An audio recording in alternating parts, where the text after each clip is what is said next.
Un séminaire s'est déroulé durant 3 jours au Jardin botanique de la Réunion, puis à la bibliothèque départementale et enfin aux archives départementales.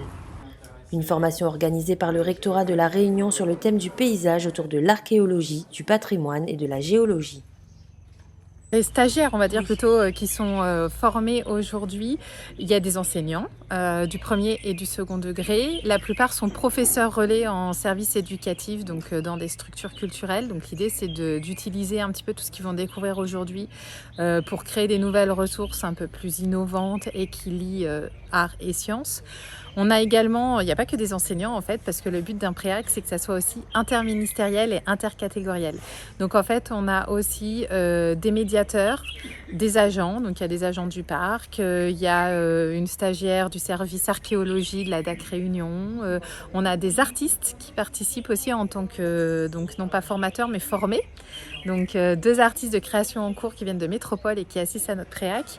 Et en fait, c'est vraiment l'idée de croiser les publics.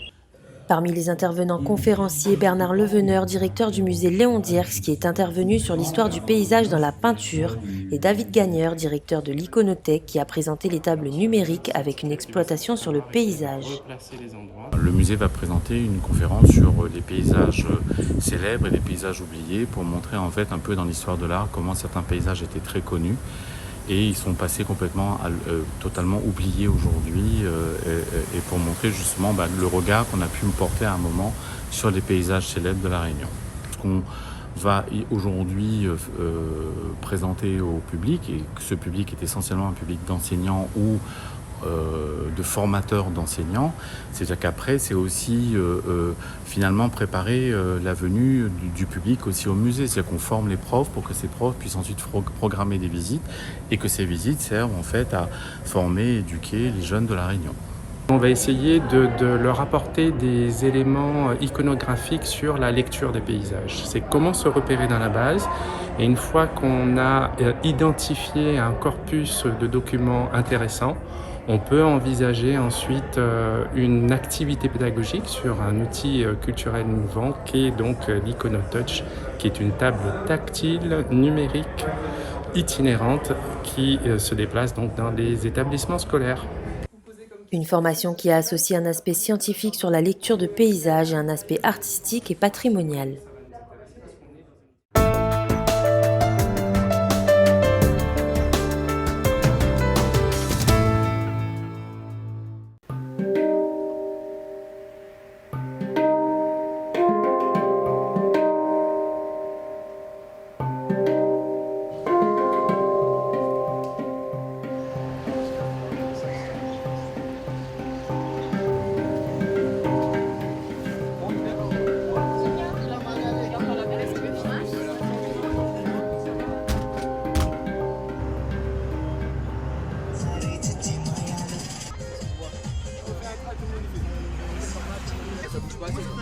On a beaucoup vu des personnes qui marchaient avec des morceaux de bois sur leur dos, avec des personnes qui avaient des enfants, qui cultivaient, qui faisaient de l'agriculture et qui travaillaient. Après, on a vu des chemins qui sont très dangereux. Elle fait très peur parce que t'es à 10 cm du vide, tu regardes à ta droite, il y a le vide, et des fois tu regardes à ta gauche, vu que c'est des virages, il y a le vide aussi. Et comme il y a plein de bosses, ça fait très peur. Ça fait penser un peu à Mafat, mais là on peut y accéder en voiture. Enfin en tout cas pour le premier, les autres je sais pas encore. Et c'est surtout des cases en tôle avec pas beaucoup d'habitants.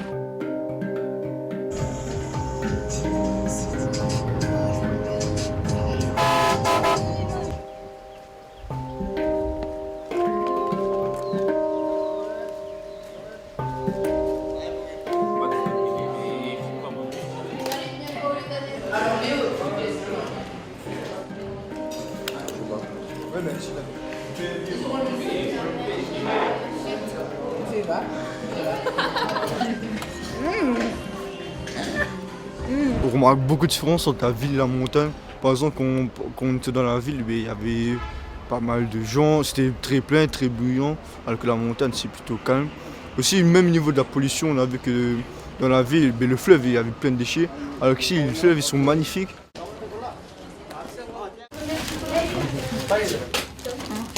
On va essayer des lunettes pour voir si la personne va mieux voir de loin qu'avec ses yeux. Et ensuite, on va faire un test de près, donc on va lui donner un petit livre et il devra essayer de voir s'il voit clair ou pas.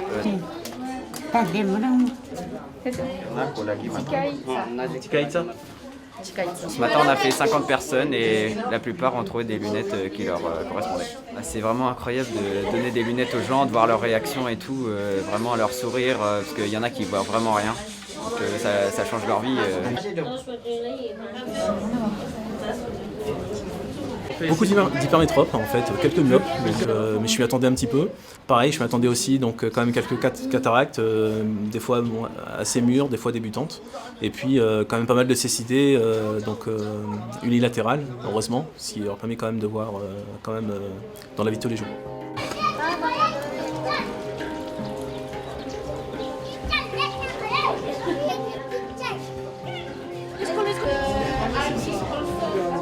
Une correction particulière, je vais trouver ce qui demande.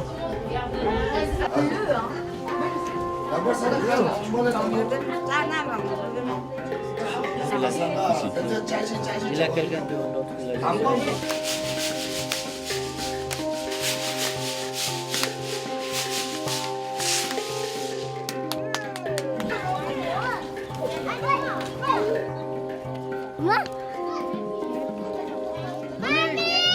Ils essayent d'essayer l'aquarelle, comme cette petite fille-là, et puis ça leur plaît, on dirait. Ils prennent des pinceaux qu'ils veulent et des couleurs et ils essayent comme elle. Et puis je pense que ça leur plaît, ils ont l'air de s'amuser et puis on est tous ensemble et du coup on partage quelque chose même si on ne sait pas parler la même langue et du coup c'est chouette. Tout le monde est autour de la table, ça dessine, ça montre les couleurs. Et ça tombe bien parce qu'aujourd'hui c'est la fête des couleurs. Et du coup ils ont sur leur visage, leur beau petit visage, mais aussi ils le mettent sur leur feuille. C'est génial, ça montre qu'avec pas grand chose on peut communiquer, on peut échanger. Eux ils prennent confiance en nous voyant. Et voilà, on n'est pas un simple touriste, on partage.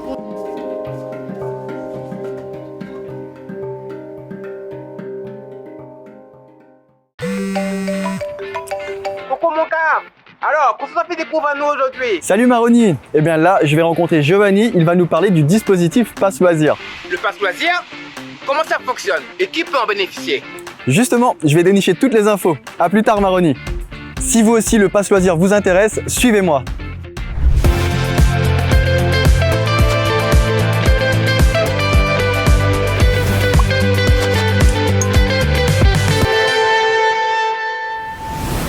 Comme son nom l'indique, le Pass Loisir permet de pratiquer des activités dans divers domaines chez des prestataires affiliés au dispositif Pass du conseil départemental.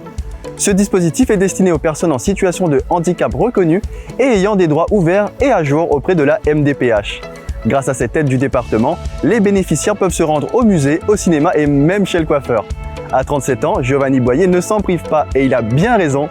Allez, on va tout de suite à sa rencontre. Bonjour Giovanni. Bonjour. Toi, de quelle manière est-ce que tu utilises cette aide du département?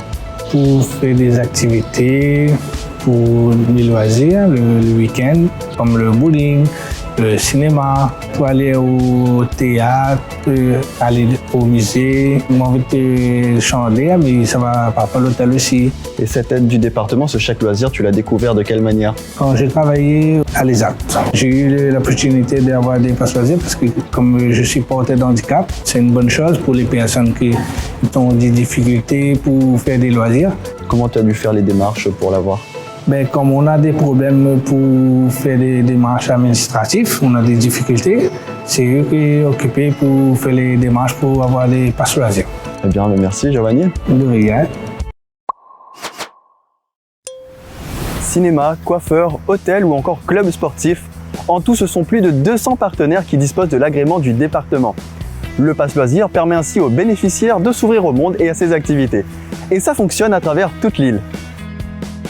Bonjour Valérie. Bonjour Alexandre. Alors dites-nous comment peut-on bénéficier de ce pass loisir? Pour bénéficier de ce pass loisir, il faut être une personne porteuse d'un handicap, avoir des droits ouverts et à jour auprès de la Maison départementale de la personne handicapée, MDPH, ou alors de la CGSS pour une pension d'invalidité de catégorie 2 ou 3. Et cette aide du département, sous quelle forme elle se présente? Alors, elle se présente sous forme d'un chèque à hauteur de 270 € l'année avec des feuilles de chèque de 5 €. Ces chèques, ils pourront les utiliser à quel endroit? Les bénéficiaires peuvent les utiliser chez l'un des prestataires agréés à ce dispositif dans le domaine des activités sportives, culturelles comme le cinéma, le théâtre, coiffeur ou autre. Merci beaucoup Valérie. Je vous en prie. Depuis près de 20 ans, ce dispositif vient en aide aux personnes porteuses de handicap. Comme Giovanni, les bénéficiaires peuvent sortir de chez eux et pratiquer des activités sportives ou culturelles. Il leur suffit de présenter leur chèque aux partenaires affiliés à ce dispositif. Alors, le pass loisir, elle a été utile cette année pour? Oui. Et est-ce que pour l'année 2022, on a bien fait le renouvellement? Oui. Oui. J'ai fait le renouvellement bien comme il faut. Je vous remercie beaucoup et au revoir Giovanni. Merci, c'est moi qui vous remercie. Si vous souhaitez en savoir davantage sur le pass loisir, n'hésitez pas. Les coordonnées s'affichent en ce moment même sur votre écran. Le département des générations, c'est déjà fini. Si vous souhaitez revoir cet épisode ainsi que les précédents, rendez-vous sur nos sites et nos réseaux sociaux. Quant à moi, je vous retrouve très vite pour un nouvel épisode. À bientôt!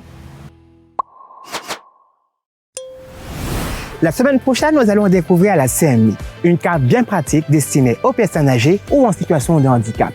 Grâce à ce dispositif, elles sont prioritaires sur les places de parking, dans les bus et même dans les files d'attente.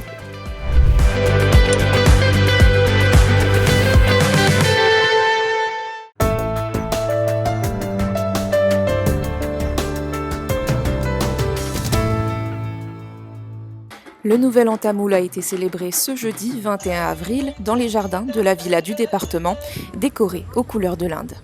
Nous avons fêté comme il se doit l'année 5123. Putandu Vashtukal, bonne année à tous les membres de la communauté tamoule, de la culture indienne, à tous les hindous, parce qu'il y a beaucoup de personnes d'origine indienne à La Réunion et ils forment une partie importante de la population. Ils nous apportent une grande part de notre culture réunionnaise. Et ensemble, nous cultivons ce vivre ensemble. C'est l'unité dans la diversité, la Réunion. Et cette diversité avec une part importante de la culture indienne qui est mise en avant, mise à l'honneur aujourd'hui. Le consul général de l'Inde a souligné l'importance de maintenir le lien de l'Inde avec la communauté hindoue de l'île. Cette année, il ne s'agit pas seulement de la relation entre l'Inde et la Réunion. À chaque endroit où l'on retrouve la diaspora indienne, nous essayons de préserver cette culture et la promouvoir.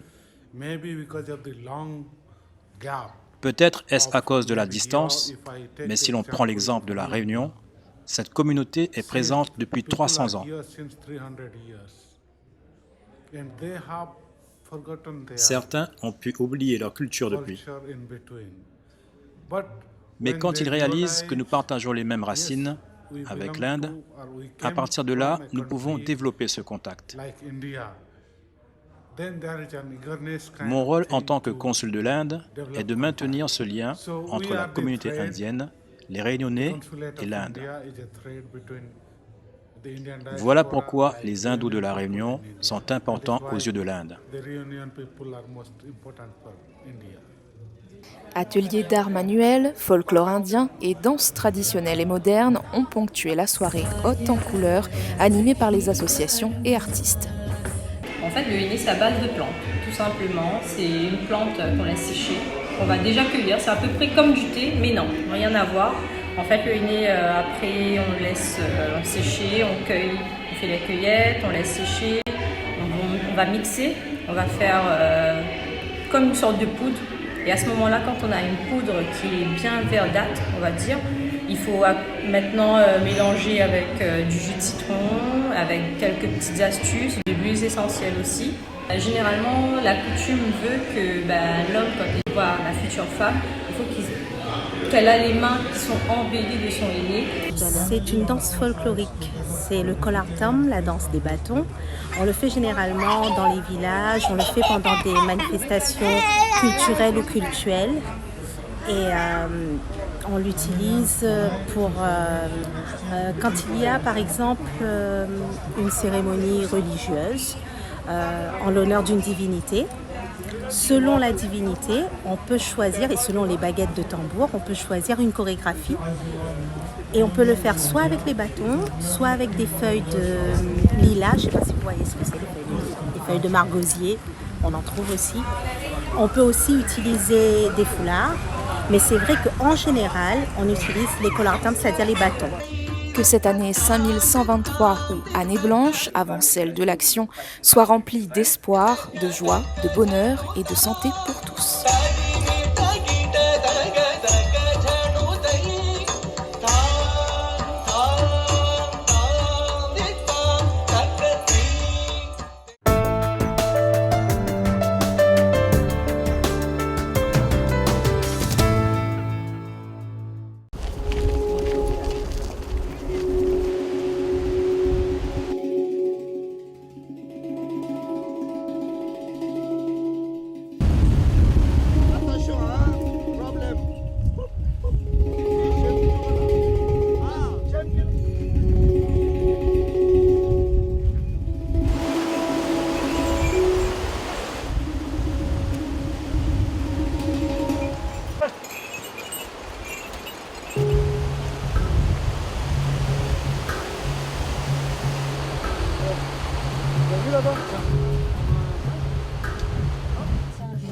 Mais il n'y a pas de jetons, il n'y a rien. On discute, on parle de la vie en fait. On s'improvise un jeu de cartes aussi. On dort beaucoup parce qu'on a passé la journée à marcher et c'est très fatigant. Et après on a le thé aussi, on a le black tea qui est très bon. Ah, il faut trouver la bonne couleur là. Pas moi tout bas. Oh non. Les soirées sont très très bien, on se retrouve dans une salle un peu chauffée, donc c'est l'idéal parce qu'il fait froid quand même à l'extérieur et du coup ça permet de se retrouver. Et puis les repas c'est très bon, pas du tout des paysans, du riz, des grains, des breads, comme à la maison quoi. C'est super bon, ça ressemble beaucoup à ce qu'on mange à La Réunion, c'est très bon, c'est très copieux. Ils n'arrêtent pas de nous resservir toutes les 5 minutes, mais c'est pas trop dépaysant, on a les palpales aussi et voilà, c'est super bon.